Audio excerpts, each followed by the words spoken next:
While The Conqueror of Shambhala was the conclusion of the 2003 Fullmetal Alchemist anime series, it was not the send-off. Howdy, Fullmetal Cowboys, straight shooting a review of an OVA series that was released after the completion of the 2003 Fullmetal Alchemist anime series.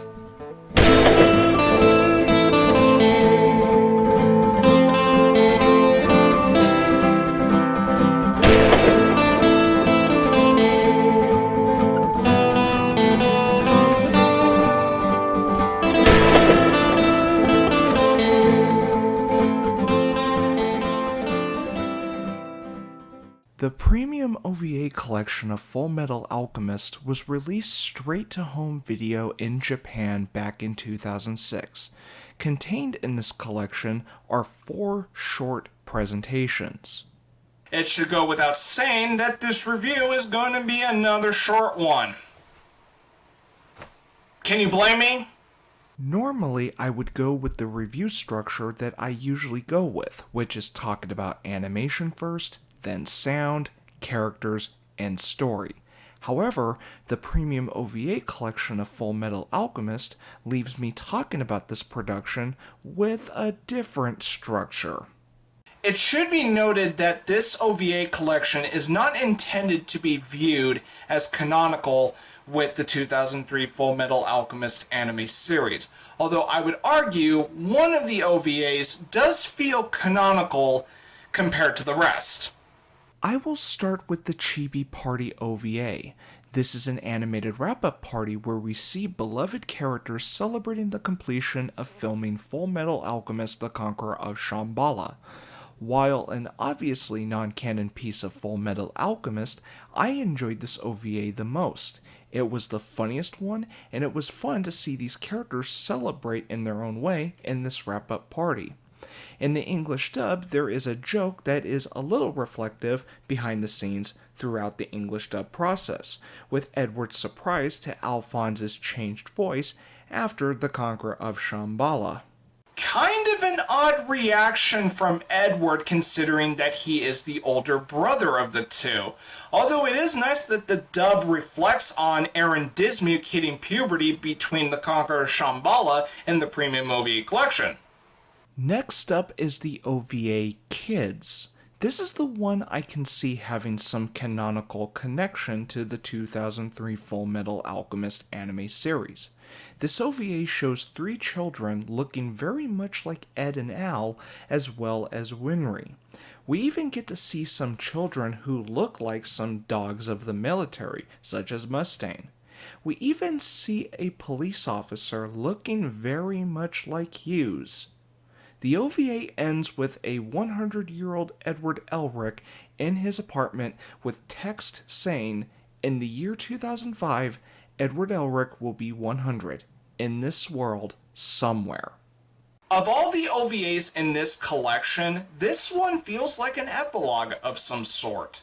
However, the one thing that was a bit odd is seeing the children look up at a poster of Fullmetal Alchemist: The Conqueror of Shambhala. If you were to consider this as canon, it is a bit weird that that film is actually referenced in the OVA. But nonetheless, seeing as how there is a new generation feel and seeing a glimpse of Edward at the age of 100 does make this worth watching. But I can see why some would also consider this non-canon as well.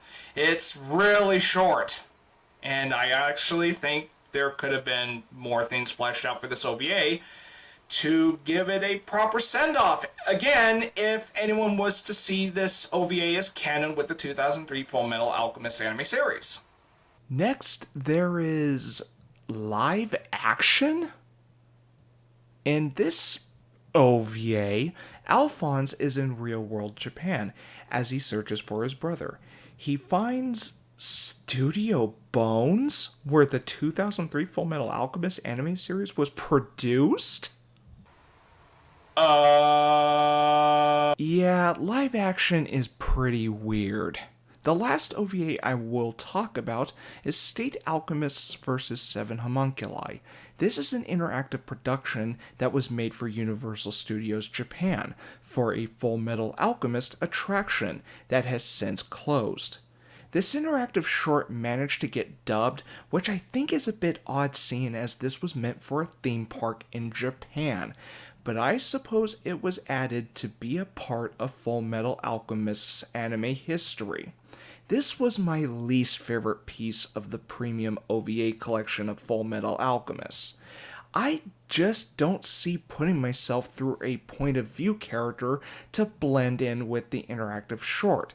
I play video games to feel that kind of immersion with some games. Interactive anime productions are not my cup of tea. And that's all that the premium OVA collection of Fullmetal Alchemist has to offer. Premium my ass! Even if these OVAs are not canon to the 2003 Fullmetal Alchemist anime series, they are pretty short, and even though I enjoyed half of them, they are fine as a first-time viewing, but rewatchability is very low in my eyes. The Chibi Party OVA could very well be an exception to that, but it's a part of an OVA release and not a little special feature for Fullmetal Alchemist: The Conqueror of Shambhala. While I did like the kids OVA, I felt it was too short to make it stand out the most, and that's a shame because it would have made for a nice little epilogue to the 2003 Fullmetal Alchemist anime series.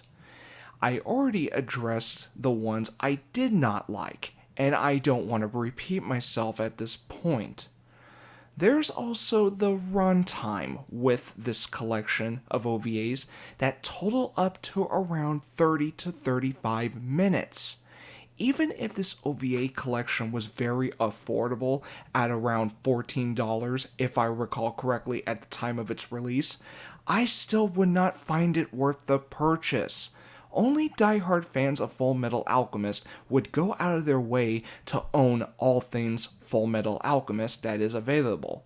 $20 or more is not worth spending on this, which is a damn certainty because the premium OVA collection of Fullmetal Alchemist is out of print in the United States, as Funimation lost the license to all Fullmetal Alchemist anime properties a few years ago. I do not feel bad about not adding this set in my collection.